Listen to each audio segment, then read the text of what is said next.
it seems that all companies need to innovate. What are the biggest obstacles to innovation?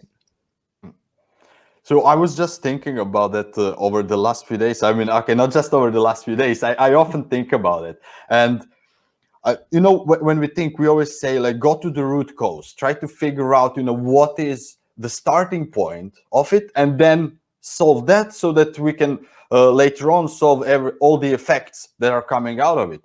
And the thing is, especially when it comes to innovation, we can see some patterns, some issues repeating again and again and again, but I personally am not 100% convinced that there is always a single root cause when it comes to innovation specifically, because innovation is so personal. And if I was forced to say one thing that gets in the way, I would be a little bit tongue-in-cheek, and I would say it's the organizations that are the biggest roadblock to their innovation efforts. And Right. then what specific issues happen in the organization is usually, peculiar to the country, to the market, to the industry. But, we are usually the best starting point. What am I doing a bit wrong? How am I blocking myself from innovating? Am I preventing my people? Am I being unclear? What is happening? Yeah. And what do you think, like within organizations, the fact that they're bureaucratic, hierarchical, things are really hard to change, they fear doing things differently. What would be the first thing if you come to a leader? What would be the first thing that you check?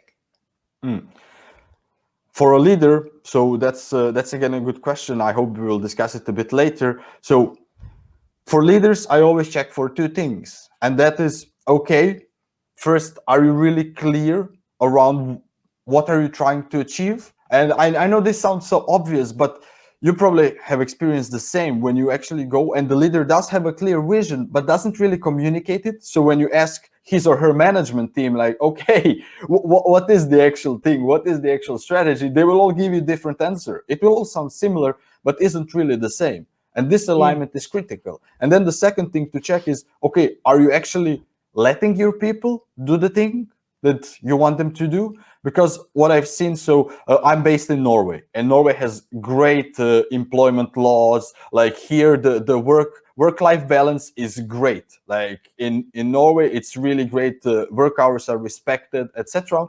But that doesn't mean that just because you told people you're free to innovate, that people really are free to innovate.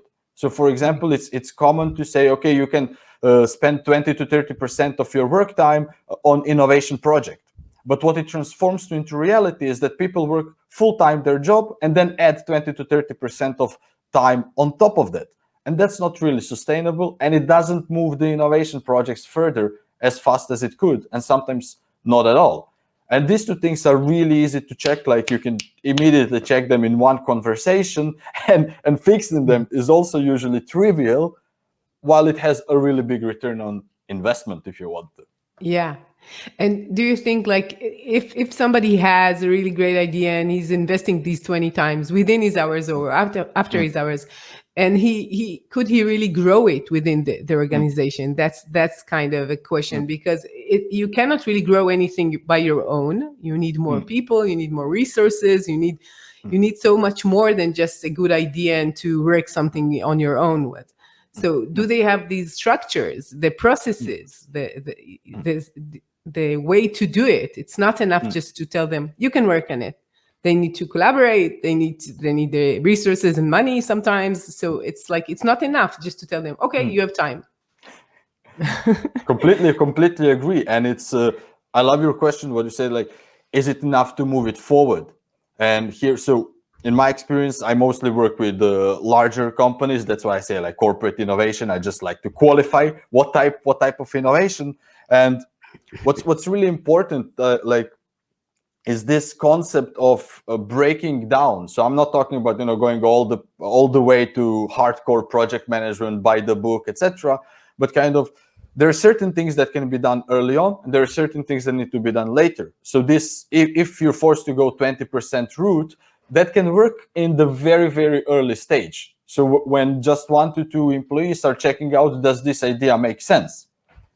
It works for that. But if you figure out that it makes sense and it needs to be scaled and developed into something, it's not enough. Yeah, you're so right. So we have Aviksit, right, saying thank you, and we're so happy that you're with us. So, how could leaders, executives overcome the fear of innovation? So if we start, what do they fear? So my experience through conversation with different executives is the fears are humane. So usually high performers came to their position because they were able to reliably produce results.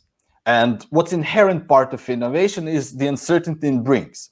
Now, these executives are usually good at fighting with uncertainty and ambiguity.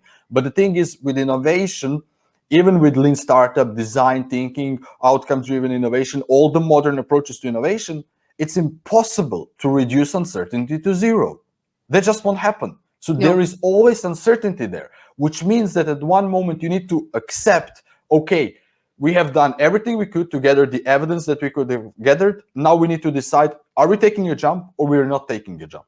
And in a lot of cases, because innovation projects in large companies are usually high profile projects, so their ego, and not just that, but their credibility is on the line. So of Yeah. course they're a bit more careful, like it's not just am I going to fail or not, and we're talking about fail fast, celebrate failure. But come on, when you go into organizations, only failure that's celebrated is the one that has a spectacular turnaround.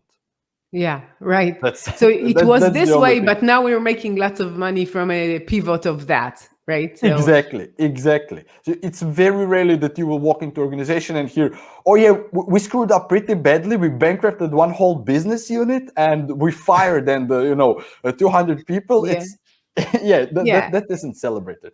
But yeah, that is, you asked me about what can they do about those fears, not the yeah, fears. So yeah, broadly, like three countermeasures.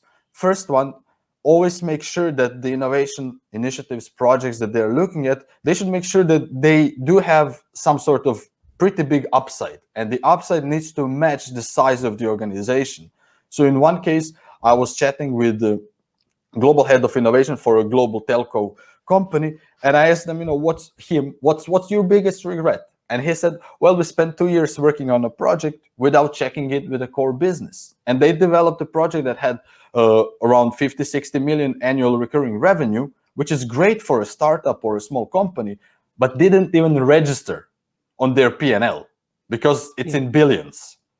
So it yeah, was, you had a good project for 2 years that's unfortunately not big enough to make a difference to their business. So the easy thing for every executive to check is, okay, this opportunity, just, roughly calculating or assuming, could it even make a bling on our business? If yes, let's move on. And then the second, so what I said, there will always be uncertainty in innovation, and it's impossible to guarantee the final outcome. That's just impossible. But what you're in full control, what every executive should at least be in full control, is controlling the expense.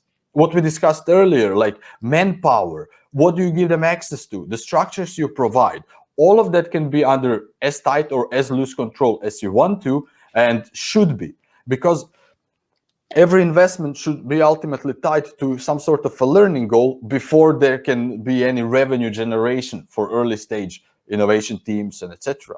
And the third one, connected to the previous, like how do we measure innovation? And that's I really love that field, the whole field on innovation yeah, accounting, up and coming, and kind of the current best practice. The current best practice, I look at the three levels. So kind of measuring the strategy, innovation strategy, which is portfolio metrics, measuring the innovation management layer, which is basically the innovation funnel metrics, and then measuring the team level, which is speed of learning, how fast are they experimenting, how fast are they validating or invalidating, more correctly, assumptions.